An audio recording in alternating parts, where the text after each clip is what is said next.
Shalom Alaikum semuanya, sahabat Joseph Stories. Bertemu kita di Joseph Stories dalam penghujung tahun 2022 ini. Saya menyiapkan sebuah topik yang saya pandang penting sekali untuk saya sampaikan sebelum kita memasuki tahun 2023, yaitu penginjilan kepada anak-anak. Tema ini saya pikir relevan dengan kejadian di sebuah gereja di Indonesia, di mana anak-anak yang giliran liturgi diminta untuk ditunda perform dengan alasan anak-anak tersebut jarang ikut latihan. Kabarnya ada sesi khusus bagi mereka yang tampil berikutnya, anak-anak yang tidak tahu apa-apa. Dan oleh sebab itu banyak komentar dari masyarakat tentang peristiwa ini.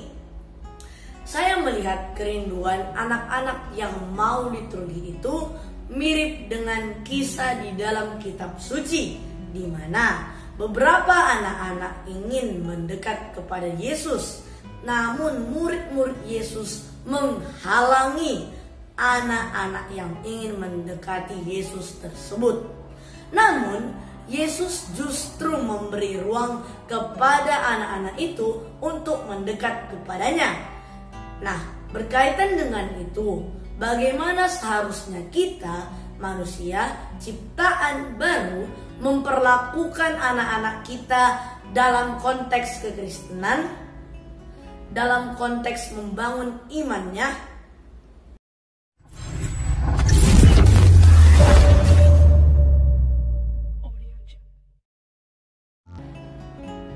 Pertama-tama, mengapa penting mengabarkan Injil kabar baik itu kepada anak-anak remaja?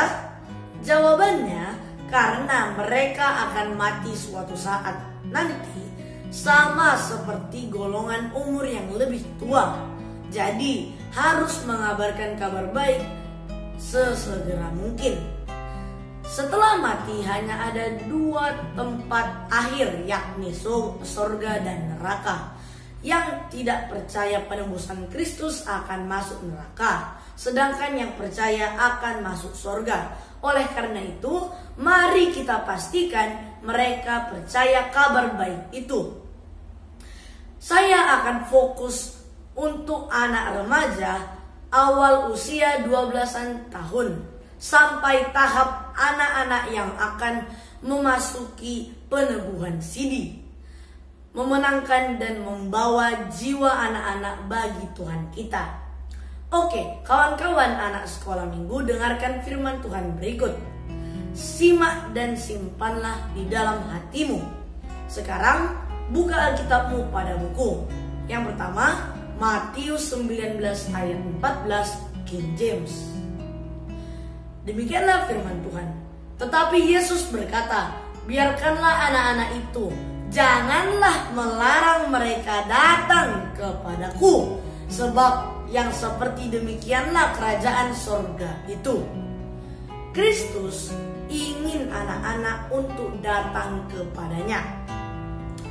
Yang kedua, Lukas 18 ayat 16 sampai 17 King James. Demikianlah firman Tuhan.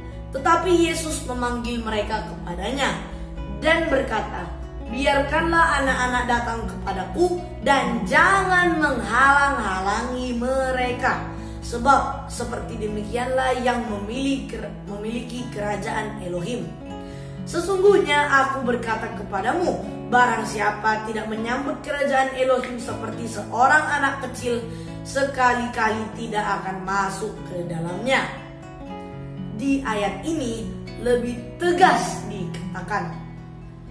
Yang ketiga, Markus 10 ayat 13 sampai 16. Demikianlah firman Tuhan. Lalu orang membawa anak-anak kecil kepada Yesus supaya ia menjamah mereka. Akan tetapi murid-muridnya memarahi orang-orang itu. Ketika Yesus melihat hal itu, ia marah dan berkata kepada mereka, biarkanlah anak-anak itu datang kepadaku, jangan menghalang-halangi mereka, sebab orang-orang yang seperti itulah yang empunya kerajaan Elohim. Aku berkata kepadamu, sesungguhnya barang siapa tidak menyambut kerajaan Elohim seperti seorang anak kecil, ia tidak akan masuk ke dalamnya.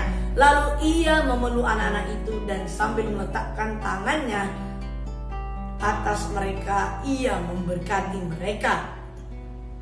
Tidak hanya menyambut anak-anak itu, malahan Kristus memberkati mereka. Yang keempat, Roma 10 ayat 17. Jadi, iman timbul dari pendengaran, dan pendengaran oleh firman Kristus. Jelas sekali di ayat ini. Oleh sebab itu, mari kabarkan Injil itu kepada anak-anak.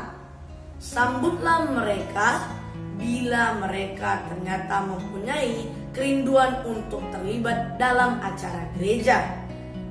Injil tertulis pada 1 Korintus 15 ayat 1-4. Dan sekarang saudara-saudara, aku mau mengingatkan kamu kepada Injil yang aku beritakan kepadamu dan yang kamu terima dan yang di dalamnya kamu teguh berdiri. Oleh Injil itu kamu diselamatkan, asal kamu teguh berpegang padanya, seperti yang telah kuberitakan kepadamu, kecuali kalau kamu telah sia-sia saja menjadi percaya. Sebab yang sangat penting telah kusampaikan kepadamu, yaitu apa yang telah kuterima sendiri, ialah bahwa Kristus telah mati karena dosa-dosa kita sesuai dengan kitab suci, bahwa ia telah dikuburkan dan bahwa ia telah dibangkitkan pada hari yang ketiga sesuai dengan kitab suci. Saya ulangi ya, oleh Injil itu kamu diselamatkan. Itulah Injil itu. Firman Tuhan di atas jelas mengatakan untuk jangan menghalangi anak-anak untuk datang kepada Elohim. Bahkan Kristus memberkati anak-anak itu. Jadi, sebagai orang tua, apa peran yang harus dilakukan dalam penginjilan kepada putra-putrinya? Yang pertama, bacalah firman Tuhan dengan mereka setiap hari. Ulangan 11 ayat 18-19. Tetapi kamu harus menaruh perkataanku ini dalam hatimu dan dalam jiwamu. Kamu harus mengikatnya sebagai tanda pada tanganmu, dan haruslah itu menjadi lambang di dahimu. Kamu harus mengajarkannya kepada anak-anakmu dengan membicarakannya apabila engkau duduk di rumahmu, dan apabila engkau sedang dalam perjalanan, apabila engkau berbaring, dan apabila engkau bangun. Yang kedua, berdoalah bersama mereka, sebab mereka perlu tahu bahwa Tuhan itu memang ada.